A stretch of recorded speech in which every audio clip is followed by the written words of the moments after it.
Assalamualaikum warahmatullahi wabarakatuh. Kami dari kelompok 2 akan mempresentasikan hasil dari tugas kami yang berjudul Rancangan Infrastruktur Building Blok Aplikasi Peta Online dengan Paradigma Cloud Computing. Anggota kelompok kami terdiri dari saya, Denny Irawan, terus ada Mas Irfan, ada Mas Dimas, ada Mbak Ulfa, Mas Tito, dan Mas Gian. Oke, ini yang tadi saya sebutkan sebelumnya bahwa kita akan membahas tentang rancangan infrastruktur building block aplikasi peta online dengan paradigma cloud computing. Oke, kita buka kembali apa itu aplikasi peta online ya.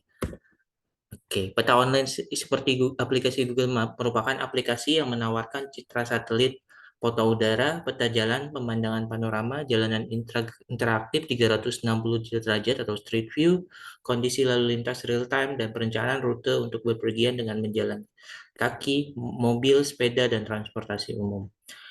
Karena sangat penting, aplikasi ini harus memiliki kesediaan hampir setiap saat atau high availability.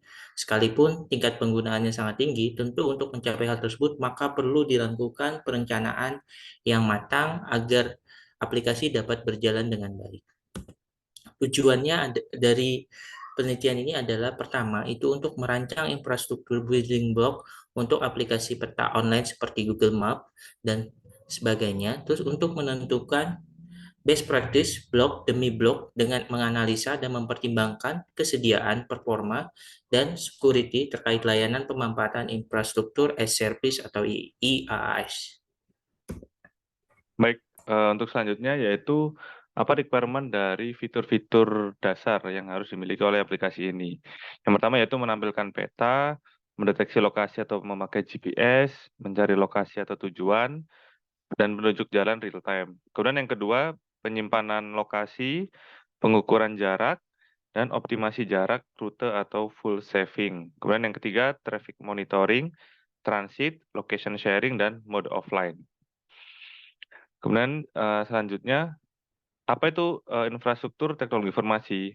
Infrastruktur TI ini adalah suatu kombinasi atau sekumpulan perangkat keras, hardware, perangkat lunak atau software, jaringan komputer, fasilitas, dan lain-lainnya.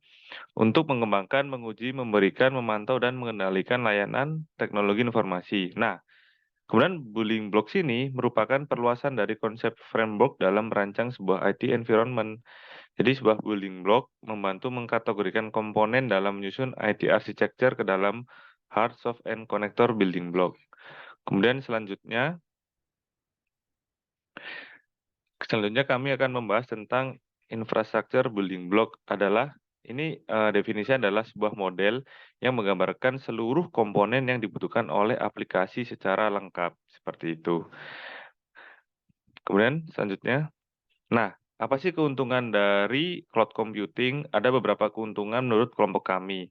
Yang pertama adalah dari sisi scalability dan flexibility yang lebih unggul dibandingkan yang non-cloud computing atau on-premise.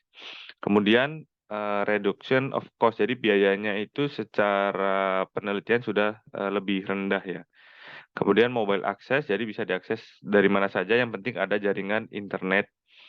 Kemudian customization and collaboration yang lebih unggul dibandingkan yang on-premise. Dan yang terakhir, automatic software hardware upgrade. Jadi bisa lebih mudah untuk mengupgrade dari sisi software dan hardware-nya. Next. Nah, dari beberapa pilihan yang ada 3 pilihan, yaitu AWS, Azure, dan Google Cloud. Kami memilih dari AWS. Beberapa alasannya adalah pertama, lebih berpengalaman karena sudah lebih lama sejak tahun 2006 dibanding dua pesaingnya. Kedua, ada zona yang tercover ada lebih banyak, ada 66 dibandingkan dengan pesaingnya. Kemudian market share-nya lebih gede tuh, 32% dibandingkan dengan pesaingnya. Kemudian layanannya itu ada 200 lebih layanan, jadi lebih unggul lah dibandingkan dengan pesaingnya, yaitu Azure dan Google Cloud. Kemudian dari sisi harga juga lebih bersaing dengan spesifikasi yang dibutuhkan, baik dari sisi yang kecil maupun harga untuk dari sisi yang kebutuhan yang besar. Jadi memang AWS ini menurut kelompok kami merupakan produk yang paling unggul dibandingkan dengan pesaingnya tersebut. Next. Baik, selanjutnya, berdasarkan perbandingan tersebut, dapat diperoleh kesimpulan bahwa AWS memiliki fitur, servis, dan harga yang paling optimal untuk operasional aplikasi portal online ini.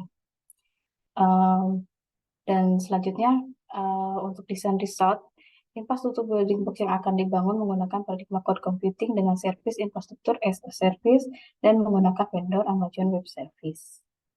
Next. Untuk di bagian pertama adalah end user device. Perangkat yang akan digunakan oleh user dalam berinteraksi dengan aplikasi terbagi menjadi dua perangkat utama, yaitu komputer dan smartphone. Komputer yang meliputi PC, laptop, dengan browser sebagai runtime untuk mengakses aplikasi dan tentunya memiliki dukungan hardware GPS. Lalu untuk smartphone dengan mobile browser sebagai runtime untuk mengakses aplikasi maupun aplikasi natif yang diinstal sesuai dengan operating sistemnya. Selanjutnya, yang kedua adalah bagian operating system. Sistem operasi yang akan digunakan untuk sisi server adalah Linux server. Linux server sendiri memiliki kinerja yang sangat baik karena requirements infrastrukturnya rendah. Selain itu, ada 3 keuntungan dari penggunaan Linux server. Yang pertama adalah terkait skalabilitas. Linux sangat ringan dan fleksibel. Lalu, dia juga stabil uptime di atas 95%. Dan ketiga adalah terkait pemrosesan data. Bila dibandingkan dengan sistem operasi Windows, Linux memiliki kemampuan memproses data yang lebih baik. Lalu sistem operasi untuk end user khusus akses aplikasi melalui web tidak terbatas oleh jenis sistem operasi apapun selama dapat menjalankan dan atau didukung dengan browser yang kompatibel. Selanjutnya adalah sistem operasi yang digunakan untuk perangkat mobile hanya ada 2, yaitu Android dengan minimum version 6.0 serta iOS 13.4 untuk device iPhone. Semua didasarkan pada requirement sistem pada aplikasi Google Maps. Next. Oke, kepada bagian compute, beberapa server dedicated untuk melakukan tugas yang berbeda-beda seperti yang pertama adalah server front-end untuk menangani permintaan dari sisi klien dalam bentuk tampilan yang dinamis. Lalu server gateway untuk menyediakan API melalui HTTP atau HTTP 2. Lalu selanjutnya adalah server backend, server database, server FTP, dan lain-lain. Next. Komputer untuk server tentunya memiliki kebutuhan khusus dengan spesifikasi dan kapasitas yang signifikan. Next.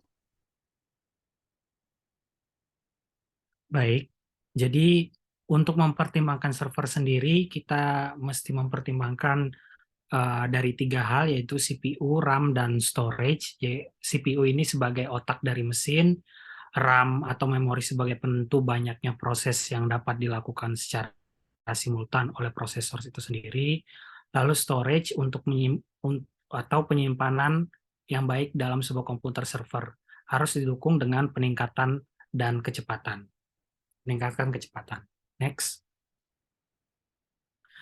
Instance di dalam compute dari sekian macam instance, macam-macam tipe-tipe instance, C6IN instance sebagai pilihan compute optimized instance. Instance ini sangat cocok untuk beban kerja intensif komputasi seperti berikut. Ada distributed computing application, ada network virtual appliances, ada data analytics, high performance computing atau HPC, dan CPU based AI atau machine learning. Selanjutnya, storage. Jadi tempat penyimpanan data termasuk hard disk, tapes, direct attached storage atau DAS, network attached storage NAS, dan storage area network SANS. Berbicara tentang penyimpanan yang masih terkait dengan compute ES2, maka tidak lepas dari Amazon Elastic Block Storage atau EBS dan Amazon S3. Next. Jadi Amazon Elastic Block Storage ini penyimpanan blok berformat tinggi yang mudah digunakan pada segala ukuran, dirancang untuk EC2 bisa dikatakan sebagai virtual disk yang disematkan di instance EC2, lalu sangat mudah untuk melakukan scale up dan scale down volume EBS yang bisa diatur sesuai dengan keperluan. Baik, untuk Amazon S3 memiliki fitur beberapa, yaitu yang pertama melakukan penyimpanan objek atau file-file yang secara khusus dapat diakses di mana saja dan scalable. Kemudian dengan S3 ini maka memungkinkan kita untuk menerapkan teknik CDN, di mana merupakan salah satu strategi dalam mencapai high availability dan performance. Next. Nah, untuk blok selanjutnya yaitu tentang networking. Untuk blok networking ini kami menggunakan layanan dari AWS yaitu Amazon Virtual Private Cloud atau VPC yang merupakan layanan pengelolaan resource AWS dalam jaringan virtual yang terisolasi secara logikal, di mana user memiliki kendali penuh untuk melakukan pemilihan tentang alamat IP, pembuatan subnet, konfigurasi routing tables, kemudian gateway jaringan, dan fitur-fitur network lain pada umumnya. Next. Nah, salah satu fitur dalam Google Maps ini nanti kita menggunakan Content Delivery Network atau CDN. Jadi CDN ini memiliki beberapa fitur. Yang pertama yaitu lokasi adalah faktor penting yang dapat mempengaruhi seberapa cepat sebuah aplikasi front-end dimuat. Kemudian jarak lokasi server dengan lokasi pengunjung yang jauh membuat data-data ditransmisikan dengan lebih lambat. Kemudian dampaknya pengguna tentu akan mendapatkan pengalaman yang buruk. Dan CDN ini dapat digunakan untuk membuat proses pengiriman data menjadi lebih cepat. CDN ini merupakan jaringan atau kumpulan server yang ditempatkan di berbagai lokasi terpisah dan berfungsi untuk mengirimkan konten dari server ke klien. Nah, dalam AWS ini, modul Amazon CloudFront merupakan solusi untuk metode CDN ini. Dan memiliki keunggulan diantaranya adalah yang tadi disebutkan dalam fitur-fitur CDN. Nah, salah satu tempat server dari Amazon CloudFront ini berlokasi di Jakarta dan juga akan dikembangkan di negara lain sesuai jumlah user yang memakai aplikasi peta online ini ke depannya. Hal ini untuk meningkatkan performance juga dari aplikasi ini agar menjadi lebih baik, sehingga ketika user ini menggunakan aplikasi ini lebih dekat dengan CDN, maka performa network akan semakin baik. Next. Nah, untuk koneksi antar server AWS, kita menggunakan model AWS yaitu Amazon Direct Connect. Amazon Direct Connect ini memiliki keunggulan beberapa. Yang pertama adalah meningkatkan kinerja aplikasi dengan menghubungkan langsung ke AWS dan membypass internet publik. Kemudian mengamankan data saat berpindah antara jaringan dan dengan beberapa opsi enkripsi, dan mengurangi biaya jaringan dengan kecepatan transfer data rendah dari AWS. Nah, layanan AWS dari Connect ini menggunakan jalur terpendek ke resource AWS milik user. Kemudian saat transit, lalu lintas jaringan tetap berada di jaringan global AWS dan tidak melewati internet publik, sehingga mengurangi kemungkinan bottleneck jaringan dan peningkatan latensi yang tidak terduga. Next. Nah, selanjutnya kita memasuki blok yang terakhir, yaitu tentang data center. AWS memiliki infrastruktur data center yang sangat canggih dan aman. Sebagai pionir cloud computing sejak tahun 2006, AWS telah membuat dan berinovasi untuk memperbaiki desain data center dengan mempertimbangkan aspek keamanan, baik resiko yang dibuat oleh manusia maupun alam atau natural risk. Next. Nah, di data center sendiri ini dibagi beberapa layer, ada 4 layer. Yang pertama adalah perimeter layer, yaitu keamanan fisik yang bergantung pada lokasi, seperti security guards, pagar, jebakan, teknologi deteksi intrusi, dan lainnya.